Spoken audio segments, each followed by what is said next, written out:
আসসালামু আলাইকুম রাহমাতুল্লাহ। বন্ধুরা কেমন আছেন? আশা করি আল্লাহর রহমতে অনেক ভালো এবং সুস্থ আছেন। দেশে এবং প্রবাসে যে যেখান থেকে ভিডিও দেখছেন আপনাদেরকে অসংখ্য ধন্যবাদ জানাই। আজকে আমি এমন একটি ভিডিও নিয়ে আপনাদের মাঝে হাজির হয়েছি।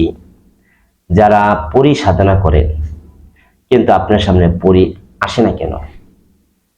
কেন আপনার সামনে পরি আসে না? বা আসছেও কিন্তু এর ভিতরে কয় প্রকারে আসবে? আর এই এমন একটি গোপন আমল শেয়ার করব আজকে। যারা পরিসাধনা করতে করতে ব্যর্থ হয়ে গেছেন, বহুদিন যাবৎ সাধনা করেছেন, পরিজিন আসে না, আপনাদের জন্য আজকের এই ভিডিওটি। ধরেন যে আপনি 30 বছর 40 বছর পরিসাধনা করছেন, জিন সাধনা করছেন, মুয়াক্কিল সাধনা করছেন, আপনার কাছে কিন্তু আসে না। এর কারণটা কি? বা একটি জিন সাধনা করে আপনি মানুষের চিকিৎসা করবেন, মানুষের উপকার করবেন, কিন্তু আপনি পারতেছেন না। আপনার মনে নিয়ত ভালো, মানুষের উপকার করবেন, উনি কিন্তু খারাপ কাজ করে সফলতা পায়, আপনি কেন ভালো কাজ করে সফলতা পান না? তে আজকে যে আমলটা শেয়ার করব, যদি এই আমলটা আপনি করতে পারেন, একদম সহজ একটি আমল, কোরআনী আমল, একদম সহজ একটা সহজ আমল। যারা বলেন যে আমি নিজের নাম লিখতে পারি না, আপনারও এই আমল করতে পারবেন, সহজ। এই আমলটি যেই করবেন সেই আল্লাহর রহমতে আপনার ফল পাবেন ইনশাআল্লাহ। যে করবেন সেই ফল পাবেন, কিন্তু আমার কয়েকটা গুরুত্বপূর্ণ কথা মানতে হবে। আর আমলটা আজকে এই ভিডিও শেষে বলে দেব, কিন্তু স্কিপ করে কেউ শেষে যাবেন না।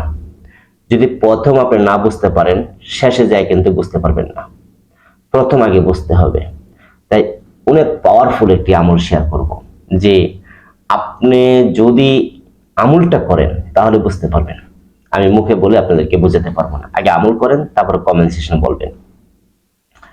যাই হোক, এই আমলটি করতে গেলে আপনার কি প্রয়োজন, কি কি লাগবে, সবকিছু এ টু জেড বলবো। তবে এই আমল করে আপনার কি কি লাভ হবে এটা একটু বলে নেওয়া ভালো।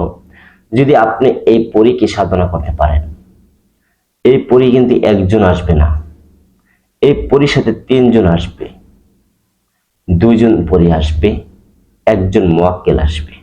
তারা আল্লাহ বলা জিনিস আসবে, যে কিভাবে কি করতে হবে। আর তাদেরকে আপনি যে কোনো কাজের আদেশ দিবেন, সেটা আল্লাহর বিধান অনুযায়ী হতে হবে। যেমন খারাপ কাজ অর্ডার দিলে কিন্তু তারা করে দিবে না, কখনোই দিবে না। ভালো কাজ ছাড়া খারাপ কাজ বলেও করে দিবে না, মনে রাখতে হবে। আর আমলটা সহজ, কোরআনী আমল। আমলটি করতে গেলে আপনার প্রথম নামাজ পড়তে হবে, সত্য কথা বলতে হবে, সুদ বা ঘুষ খাওয়া যাবে না, মিথ্যে বলা যাবে না, কাউকে ঠকানো যাবে না, কারোর সাথে প্রতারণা করা যাবে না, এগুলি ছেড়ে দিতে হবে। কারো গিফট করা যাবে না, মানুষের সাথে সুন্দর ব্যবহার আচরণ করতে হবে, এগুলো আপনি মানতে হবে। তারপরে যে আমলটি করবেন সে দিনটি কি বার লাগবে, সে দিনটি হতে হবে বৃহস্পতিবার দিনগত রাত 12টার পরেই বসতে হবে। বৃহস্পতিবার দিনগত রাত 12টার পর। উনিকে বলে যে বৃহস্পতিবার দিনগত রাত 12টা কিভাবে হয়?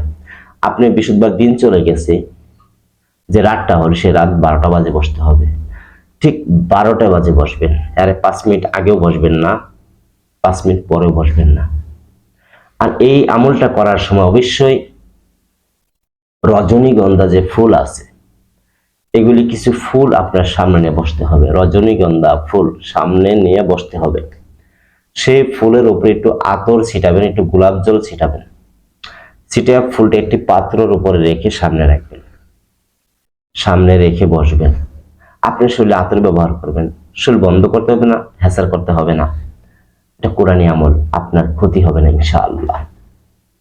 ফুলটাকে সামনে রাখবেন, রাখার পরে আপনার শরীরে আতর ব্যবহার করবেন, রজনীগন্ধা আতর নিয়ে আসবেন, শরীরে ব্যবহার করবেন। করার পর আপনি আগরবাতি ধরাবেন, ধরানোর পর আপনি চোখটা বন্ধ করে নেবেন। চোখটা বন্ধ করে আপনি, আমি যেভাবে বলবো ঠিক এইভাবে কিন্তু করতে হবে। চোখটা বন্ধ করবেন, বন্ধ করার পরে আপনি হাতের গোনাতে গুনবেন, হাত দিয়ে গুনবেন, কোন তসবিহ ব্যবহার করবেন না, হাত দিয়ে গুনবেন, 21 বার গুনবেন। 21 বার শুধু সাল্লাল্লাহু আলাইহি ওয়াসাল্লাম 21 বার আপনি পাঠ করবেন। যখন আপনার 21 বার পাঠ করা হবে, তারপরে সেই রজনীগন্ধা যে ফুলটি আছে সেই ফুলের একটি ফু দিবেন। যখন আপনার ফু দেওয়া হবে, ফু দেওয়ার পর ওই রজনীগন্ধা যেই ফুলে ফু দিবেন সেটা কিন্তু আপনার সামনেই থাকতে হবে। তারপর আপনি কি করবেন, তারপরে আবার শুরু করবেন রজনী পরি, রজনী পরি, মনে রাখবেন রজনী পরি, এই শব্দটা আপনি 3 বার পাঠ করতে হবে। রজনী পরি, রজনী পরি, রজনী পরি 3 বার পাঠ করতে হবে। তারপরে আল্লাহ পাকের একটি নাম পাঠ করবেন, ইয়া রহমান, ইয়া রহমান 21 বার পাঠ করবেন। হাতের গুণা গুনতে হবে, তসবিহ ব্যবহার করবেন না। যখন হবে তারপরে আবার 21 বার পাঠ করবেন, সাল্লাল্লাহু আলাইহি ওয়াসাল্লাম পাঠ করবেন। পাঠ করে যতবার পাঠ করা হবে, পাঠ করার পর ধরেন যে আপনি প্রথম পাঠ করলেন, 21 বার পাঠ করে ফু দিবেন, সে আল্লাহর নামটা 21 বার পাঠ করে ফু দিবেন। পরে আবার সাল্লাল্লাহু আলাইহি ওয়াসাল্লাম পাঠ করে সেই ফুলেতে ফু দিবেন। আপনার আমল শেষ, আর কিন্তু আমল নাই। তা আপনি এই সময় সেই ফুলটাকে সামনে রাখবেন। রাখার পর আপনি আল্লাহর দরবারে একটু দোয়া করবেন, আল্লাহর দরবারে দোয়া করবেন। আপনার মনের আশা বা বাসনা যেটি আছে আল্লাহর দরবারে বলবেন। যখন বলা শেষ হবে আপনি বিছানায় ঘুমাতে যাবেন, বিছানায় ঘুমাতে যাবেন, পাক পবিত্র বিছানায় বসবেন। আপনি যেখানে ঘুমাবেন তার মাথার কাছে সেই রজনীগন্ধা ফুলগুলি রেখে আপনি ঘুমাবেন, পাত্রের মধ্যে রেখে আপনি ঘুমাবেন। যেন এমন ভাবে ঘুমাবেন যেন রজনীগন্ধার ফুলের একটা সুঘ্রাণ সেটা যেন আপনার নাকের কাছে আসে, এইভাবে আপনি ঘুমাবেন। যখন ঘুমায় যাবেন তারপরে এই আমলটা পরের দিন একই নিয়মে আবার করবেন, যেভাবে প্রথম দিন করছেন আবার পরের দিন একই নিয়মে করবেন, করে ফুলটাকে আবার সেই মাথার কাছে রেখে দিবেন। এইভাবে আপনি 7 দিন করবেন, একই ফুল দিয়া 7 দিন করবেন। আপনার 7 দিনও লাগবে না, এমন আছে প্রথম দিনই আসতে পারে। যদি না আসা পরের দিন করবেন, তারপরের দিন করবেন, এইভাবে 7 দিন করবেন। আর এই আমলটি ধারাবাহিক যে আছে আপনি 7 দিন করার পরেও 2-1 দিন বেশি করুন বা 14 দিন পর্যন্ত বা 21 দিন মতো করেন, কিন্তু আপনি 7 দিন করার আগে আসবে ইনশাআল্লাহ। আপনি যখন চোখ বন্ধ হবে তখন আপনার সামনে দেখতে পাবেন। এই আমলটি কিন্তু অনেক পরীক্ষিত একটা আমল। এই আমলটি আমি অনেক কষ্ট করে সংগ্রহ করেছি। এইটার যে পরি আছে সেটা আপনাকে আমি বলে বোঝাতে পারবো না। শুধু একটি কথা বলে রাখি, সে পরীর যা শরীরে কাপড় চোপড় থাকবে সব সাদা থাকবে, সবই সাদা।